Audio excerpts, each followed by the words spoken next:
There's no problem too big or small, no issue too hot or cold, and no subject these gentlemen won't talk about. Let's head into the lab to see what they're working to figure out today.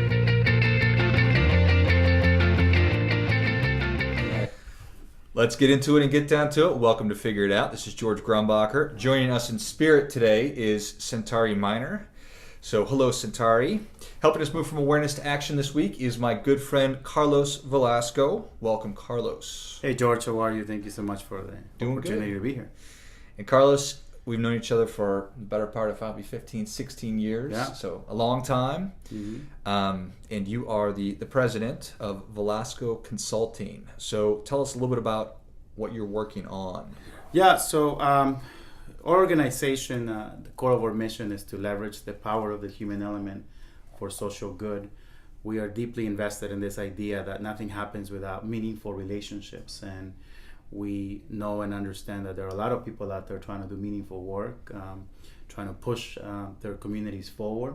So we want to play a role in being connectors and facilitators of those leaders to make to have greater impact. So again, in everything that we do, we believe in leveraging those connections, leveraging those relationships for our clients and their needs to connect and interact and build their brands. Nice. Excellent. I always will open the show with asking Centauri a question, and it's not that I'm trying to stump him ever, and even if I wanted to, it'd be really hard to stump Centauri, but I was going to ask Centauri today what the difference between Latino and Hispanic was. And I don't know that he would have been able to answer one way or another, but I'll give you that question. Interesting. You know, I know there's a historic background that I haven't, to be fully honest. I think I've read it a while back. I think really as I think of preference and sentiment and feel, I feel that because of my connection to the way that I've evolved in my own immigrant story, I connect to Latino a bit more. And to be fully honest, at one point I didn't even like the label Latino. Mm-hmm. But I think it's just a thing of preference. And really I think it's on an individual basis. Some people prefer to use Hispanic, some other people prefer to use Latino. Got it. Fair enough. Yeah. It comes down to personal preference sometimes. So, or community preference in that sense. Some organizations want Hispanic, some other organizations want Latino. But got it. And when you and I met, we became involved with a group here in Phoenix, the Arizona Latino Research Enterprise. Right. And so that was, for me, growing up in Minnesota, my first really introduction to the Hispanic Latino community. Mm-hmm. And we met a lot of wonderful people in that group. And I'm still friends with many of them, and I know that you are as well. Yeah. From there, you went on to work with the Hispanic Chamber of Commerce in Phoenix. Mm-hmm. And so I would say that you certainly have a great deal of experience and expertise in working with the Latino Hispanic community here in Phoenix. So, what draws you to that? I think I think it all started when I came to Arizona. I think here is where I've been here, like you said, for 14, 15 years now, and actually through our relationship and the work we did at that time with New York Life is where I became exposed around the Latino community and the many needs and opportunities. So I felt Arizona particularly provides a platform where you're really building that history and building the foundation for what the Latino community is going to mean to the growth and the vision that many people have for the state. So I felt what draws me is this idea that, hey, Latinos are going to play a critical role, and again, in that foundation of building the personality, the feel, the look, and the history of Arizona. So I feel that opportunity historically is not given to many people. I mean, when I was in LA, that had already happened. I mean, there's a progression in the work, but the foundation builders came long ways. Where I feel that Arizona is still in the foundation phases of how Latinos impact the state in a positive way. Got it. We recently had Mayor Greg Stanton on the podcast, and he talked about how he felt that one of the greatest assets that Phoenix has is its Latino population, mm-hmm. and certainly its growing Latino population. So from your perspective, and I don't know that you listen to the show necessarily, but why do you think that he feels that way? Let me ask you to read the mayor's mind. Well, because I think the mayor has been his leadership process has always been very integral in really being part of the Latino community. I mean, in every Latino space that I'm in, that is critical to the growth or the agenda or the vision the Latino community is pushing forward, the mayor has been present. The mayor has taken the time to hear those Latino leaders who have the need to serve their communities and understand how to support those visions.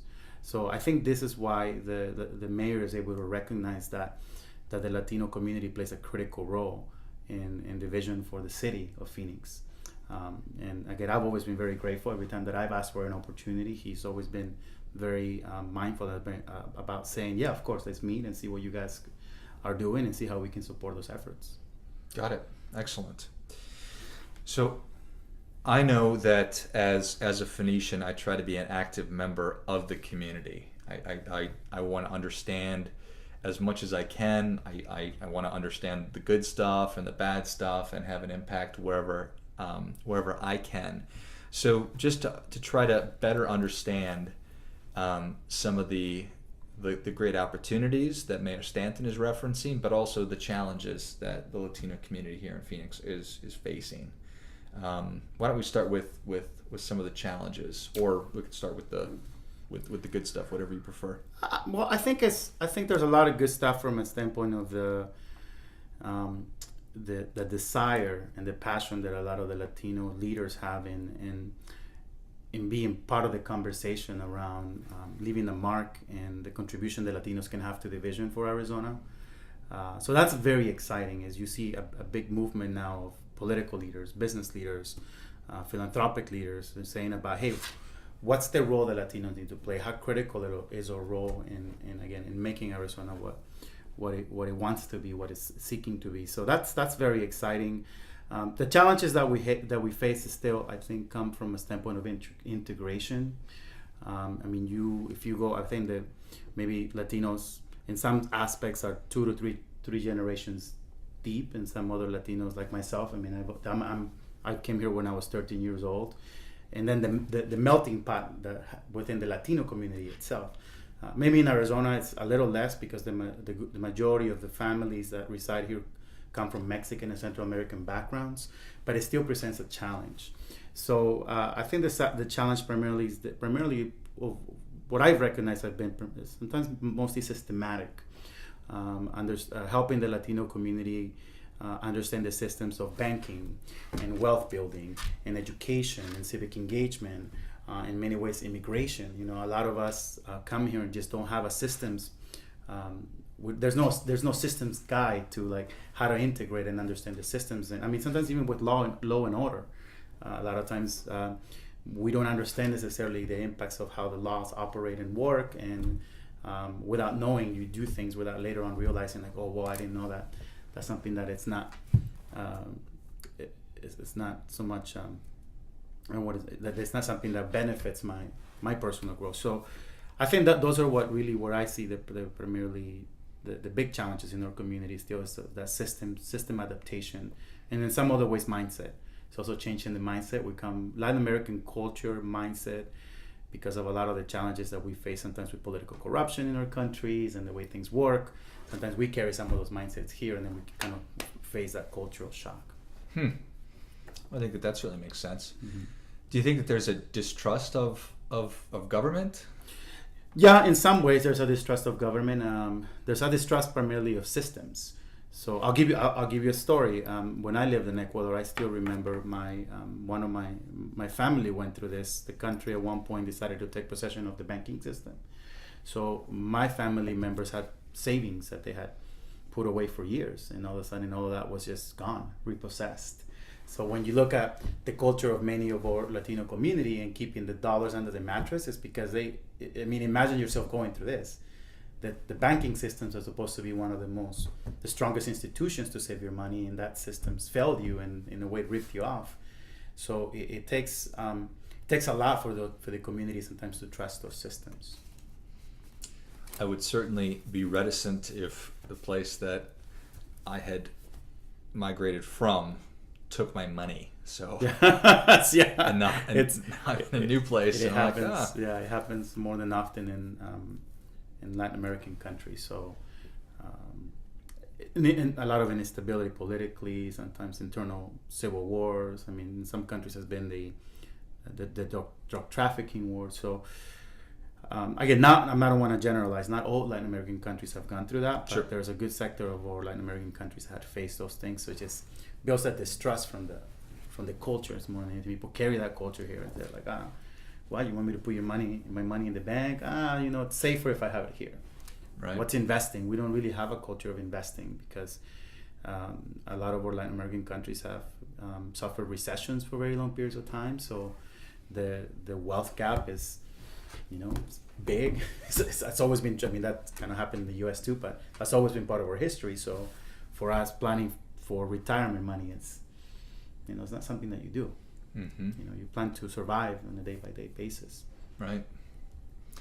Got it. A little bit of research that I did, and this is not necessarily specific to Arizona, but from Pew Research, they talked about how some of the top priorities for the Latino community was education, jobs in the economy, healthcare, protecting the United States from terrorism, Mm-hmm. and then immigration was, believe it or not, I think more people would have thought that would have been closer to the top. But from an education perspective, I guess we're going to hit on another large institution.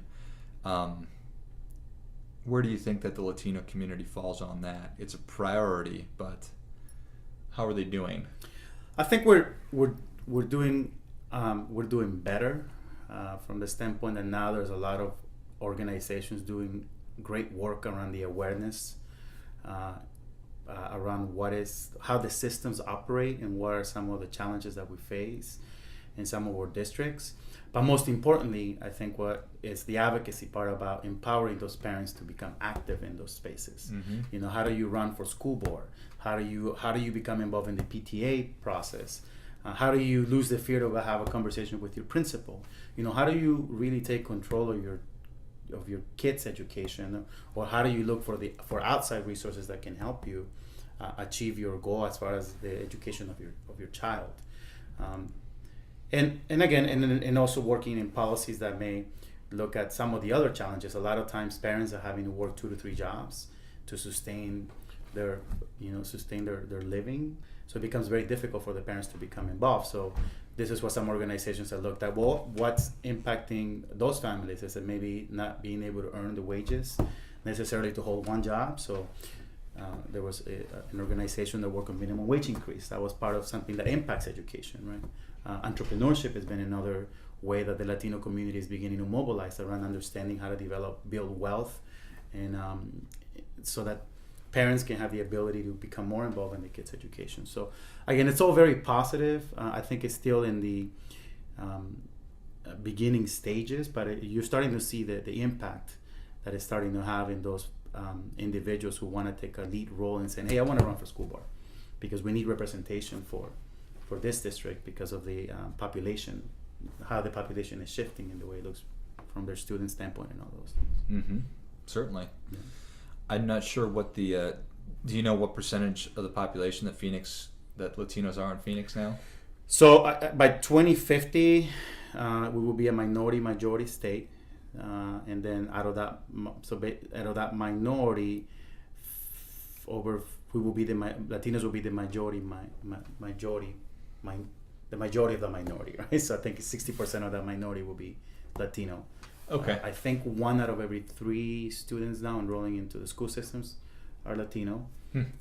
So there's just a big population growth and shift happening, not just in Arizona, but all across the U.S. Right.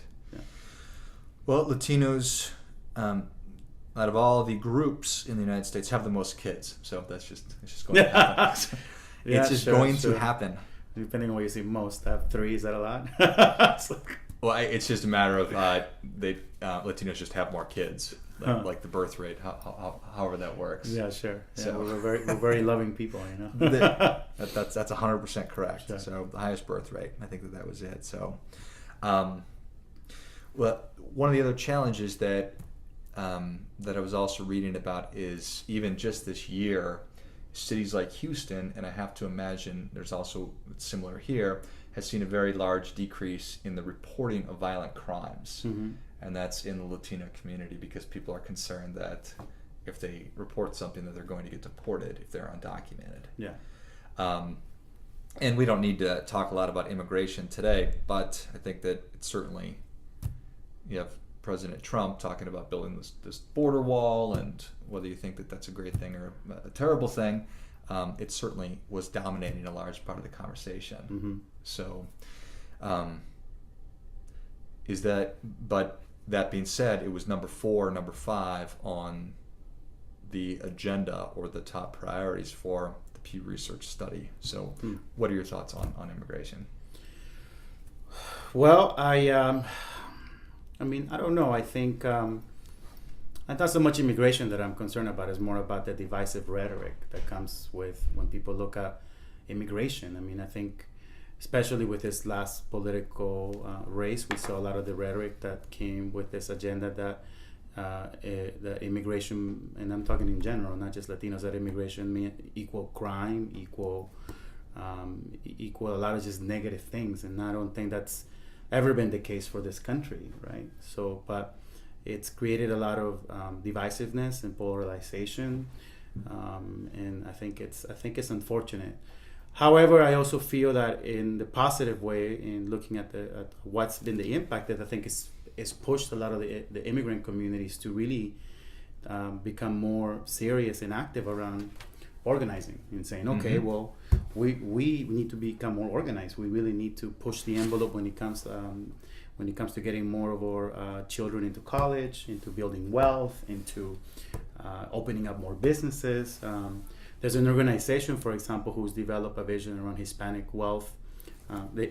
That's called the Hispanic Wealth Project, which really is targeting this vision around building more wealth for the Latino community in the next 20 years. And I think a lot of it has come from a lot of the negative rhetoric that has been thrown on the immigration conversation. So, but again, personally, being an immigrant and having that story and background, I think at the end of the day, me personally, I try to encourage my community to feel like, hey, are those things true?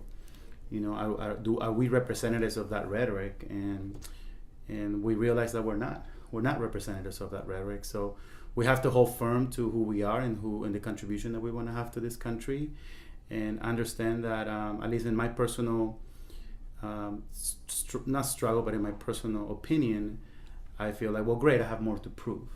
You know, and I know America doesn't give anything for free, and you have to earn that right and earn that position in this country. So I take it as an inspiration to just continue to do more for this country and my community and my family. Which is awesome. You're 100% correct that the vitriol of the last election cycle and the Muslim ban that was talked about, and race and everything else.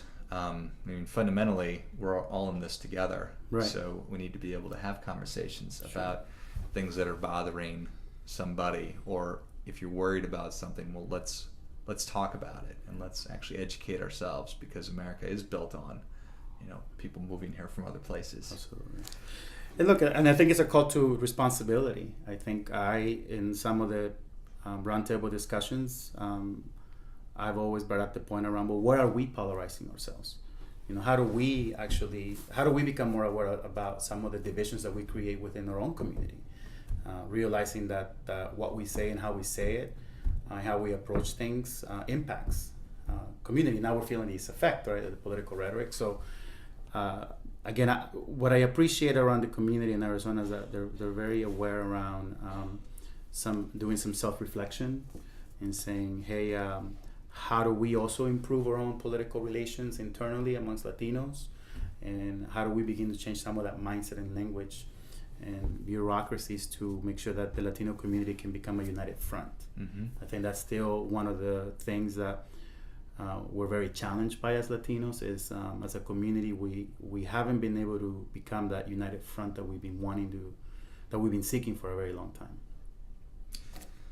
Which certainly makes sense, because if any group is going to impact change, if education is a priority for Latinos, which it clearly is from the different studies, then you need to be organized. Yeah, absolutely. to be able to impact change. So, well, let's talk about your work. And I don't want to say something that isn't true, but I believe that a part of your work certainly focuses on businesses that are interested in doing business with the Latino community. Yeah, so some of the clients that we have are clients that have come to us because I think more than anything, it's all of our clients have to have an alignment in our value and our values and the vision that we have as a professional organization. That being a relational organization, we believe that we work with entities who can look at the Latino community not only as an opportunity to grow their business and brand, but as an opportunity to contribute to push this community forward.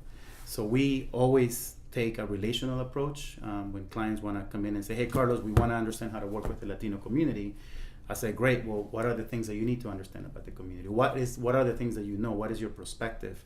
And then we work with our clients to help them get a better understanding of how their brand can contribute to the betterment of this community, how they can be a good community partner, how it's not just about looking at the community as a market, but really looking at it as a community, right?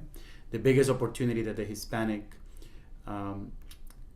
biggest opportunity in the Hispanic community for organizations is that the brand loyalties are still, Latinos haven't, in some aspects, some generation has already began to build brand loyalty, but some other ones are still exploring that. Where are we going to place our loyalty? And what we do know about our community is that once you get loyalty, once you build that emotional connection to the brand, then the whole family comes with it, right?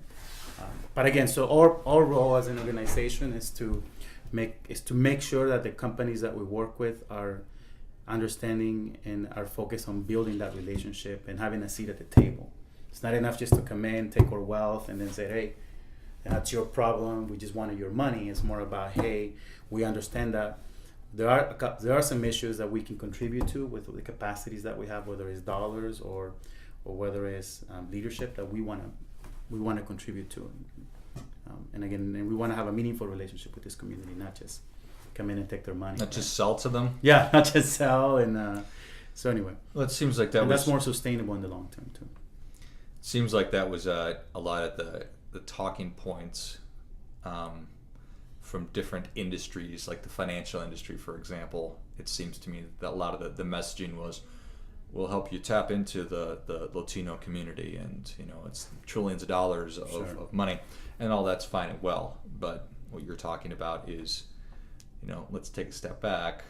Why is it that you want to do that? What is your perception of this community? What are you coming into this with?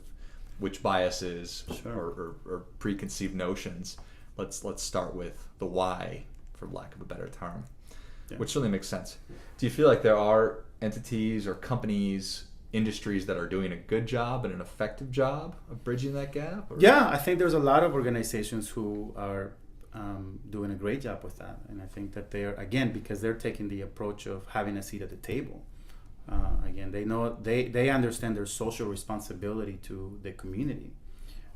So I've seen plenty of organizations who are invested. They're investing time, they're investing money, they're stepping up to the plate when they see that there's policies or issues that affect this community. And trust me, that goes a long way from a standpoint of even the way that I make my choices when I'm choosing a company. If I know X company stepped up to the plate when there was an issue that was polarizing our community, I go there. Right. I go there because I know that there's a connection from a standpoint of like, hey, you got my back. You're not only wanting my money, you got my back. So I've seen a lot of organizations that are big organizations who are invested. Like I also see a lot of organizations who just don't give don't give a crap about our community, and they're just there for the dollars. And because the Latino community now is doing a lot more, is creating a lot more of the awareness and educating the consumer around, hey, understand the leverage of your dollar, right? A lot of what you hear out there is the Hispanic buying power. It's not a power yet. It's a power for the corporations that take it, but it's not really a power for the community. So more of our community is beginning to say, let's leverage that as a power to consume, but to also be able to advocate for some of the needs that we have to push our community forward. Well, that certainly makes sense. So for a company that was interested in doing business with the Latino community, I don't want to jump ahead, but how would they engage a firm like yours?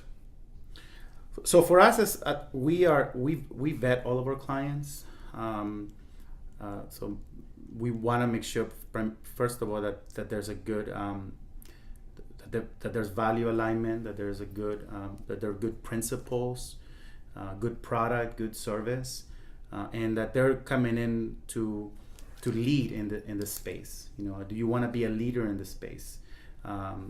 So once we vet our clients, then we begin that relational process of saying, okay, well,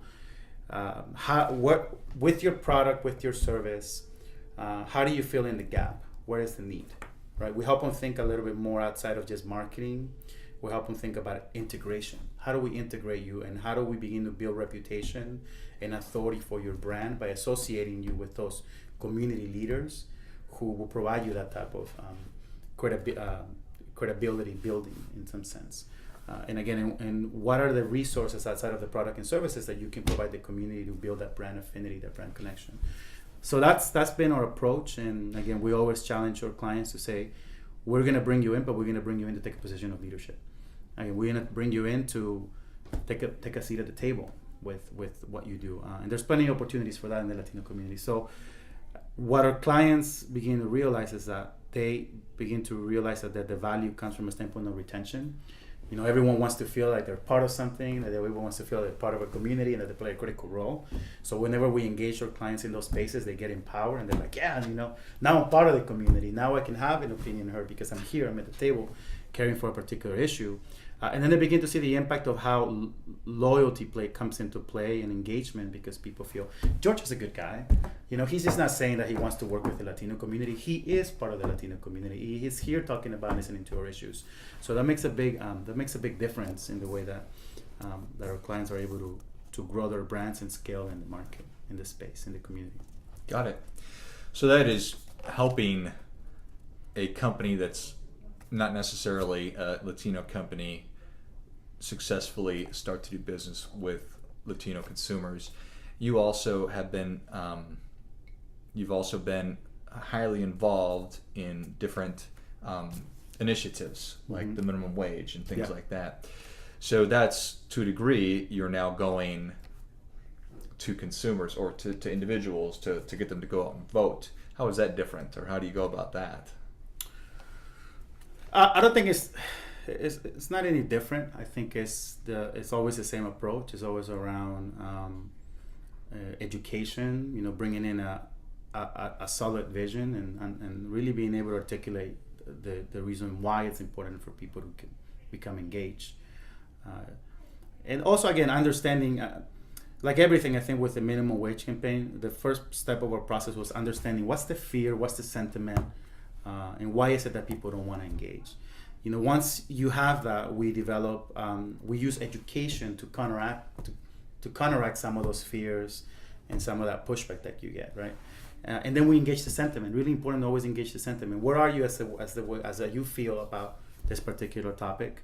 And then we develop, again, with the minimum wage, I think we were able to effectively develop the campaign that touched on those things. We leverage education to change the sentiment, right? But we were very aware of what the sentiment was and what the fear points were.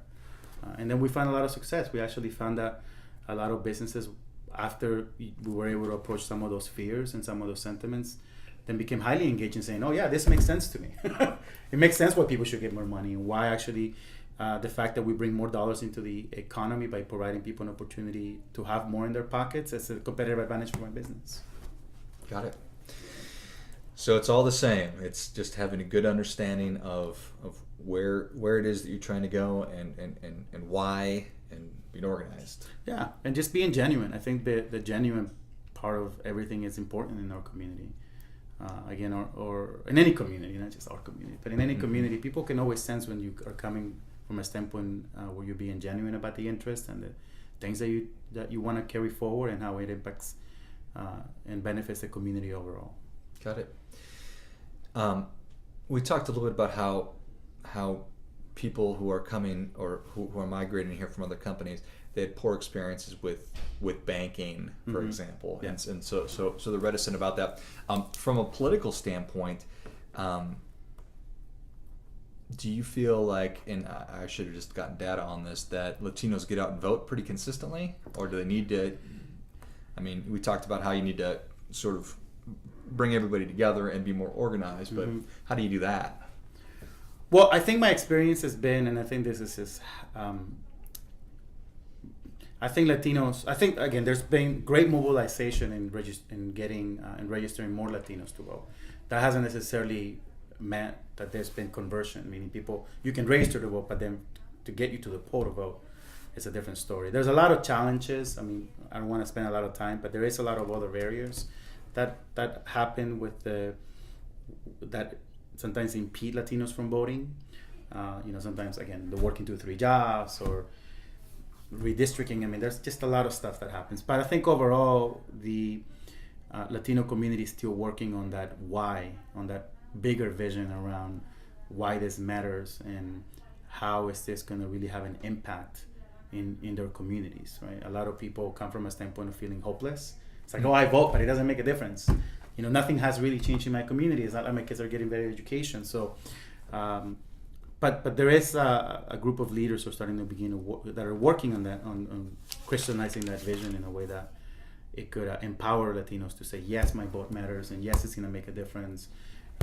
And yes, I have a responsibility to make this happen for the future of my children. So I think that's where we're at. Again, from the positive standpoint, a lot of Latinos have registered to vote. Now the next challenge for us is saying, how do we build a campaign to actually get them to come out and vote and understand that power? Yeah. And I really have to believe that is one of the things that will prove Mayor Stanton to be correct, that the Latino community here in Arizona is its greatest asset, is contingent upon the Latino community being involved in the political process, Sure. right? It's getting out and registering to vote and then actually going and voting. And it's also contingent upon those leaders. I mean, when you look at the local elections, you see a lot of leaders here who are doing the dirty work, the hard work of going out there, knocking on doors, talking to their constituents, and really helping them, building a relationship with their constituents, and then really helping them understand about the power of their vote. So, I mean, it's grassroots never fails, right? So there's, again, a lot of people who are doing that work, and now that base of volunteers is beginning to grow. So, again, I'm very optimistic that change and time is coming, but it just takes time. It takes time. For sure it does.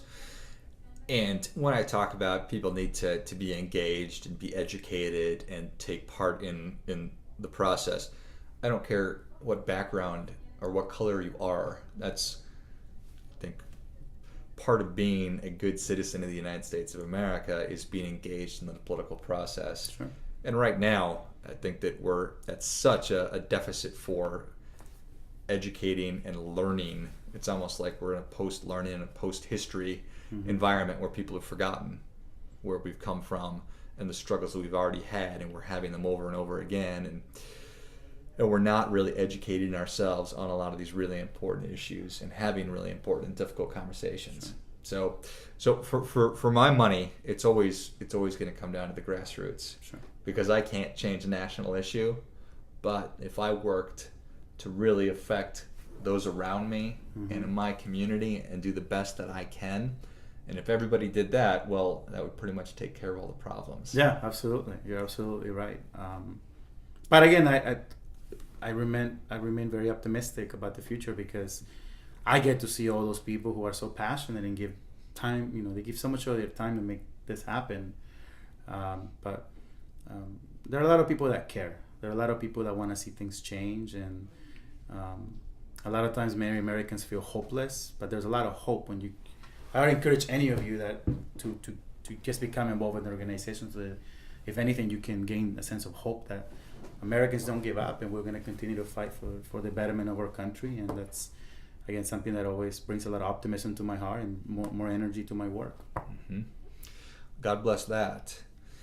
I heard this really, really, what I would say is a pretty cool quote this morning. And now I won't be able to find it on my notes, but it speaks to people who don't feel like their vote matters, but fundamentally, it's everything, right? Sure. And the quote was, "We are a speck of dust, and the fate of the universe hinges on us." Yes, I'm one of 165 million people that voted in the election, even though I actually didn't vote in the presidential election. I voted. And I voted for everybody else. I just didn't vote for Hillary or Donald. But anyway, your vote absolutely does matter. And the individual absolutely does matter. And I just think that if we're going to move forward as a community here in Phoenix and make it a great place, it depends on individuals from every background to be fully engaged and to have conversations. So that's what I think. Yeah. Which is super groundbreaking stuff. I like it. So, and the idea of the show again is moving from awareness to action. So, your advice to people who are interested in engaging with the Latino community, if they're concerned about immigration or they want to do business with Latinos, what would your advice be? Well, I think it's I think a lot of times when I encounter communities or individuals who want to work with the Latino community, I think there's a lot of misconceptions and fears that, I don't speak any Spanish, so I can work with this community. I think at the end of the day, what I would encourage everyone to know is it's that we all share common grounds in the things we value, right? We all value family, we all value community, we all value respect and opportunity and law and order. Latinos are no different. Latino families value exactly the same things.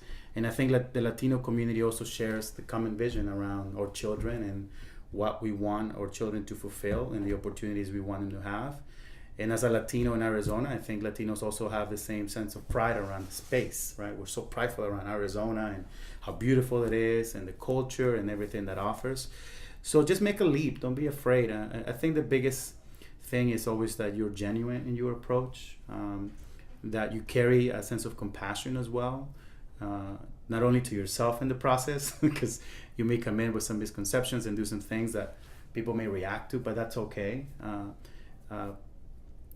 And understand that the opportunity is there to engage. That again, if you come from a standpoint of values and openness and sharing your story and seeing those connections, there's so much that we can do. And I think that's not only for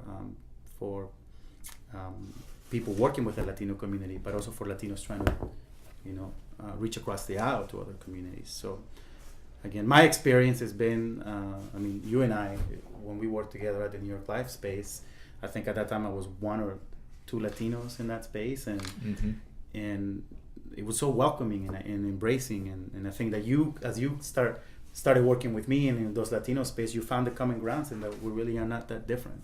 So again, I just encourage everyone to just be brave and go out there, and if you don't have a Latino friend, well then find somebody who does and ask questions and and really be genuine about we're all exposed to culture, so a lot of us have a genuine appreciation for the culture. Hey, that's a point of conversation. If you like carne asada burritos and that's something that you genuinely like with guacamole, well shit, that could be a point of conversation. Sure. So anyhow, that would be my recommendation, my advice. Excellent. Well, that is certainly good advice. So how can people get a hold of you, or where can they find you? They could visit our website at Velasco Firm, velascofirm.com, or you could always call me. Our number is 602-466-4095. Excellent. And we'll have all of Carlos's contact information in the show notes and all that good stuff. So anything else that you want to share, talk about? I just want to, I just want to thank you and Centauri for Centauri. I'm sorry, Centauri, about that. For taking on this work, and I think this is really helpful and very needed. To have these conversations around awareness, and again, I'm here to help in any way. If anyone wants to have a conversation around, not for business, but just a general conversation around the Latino community, or things that they can contribute, help, or want to understand more. That will be the last thing I have to say. And again, thank you, George, for this opportunity. I feel honored to be part of this podcast and the work that you're doing. And You've always been a friend, so yes, thank you for your indeed. friendship.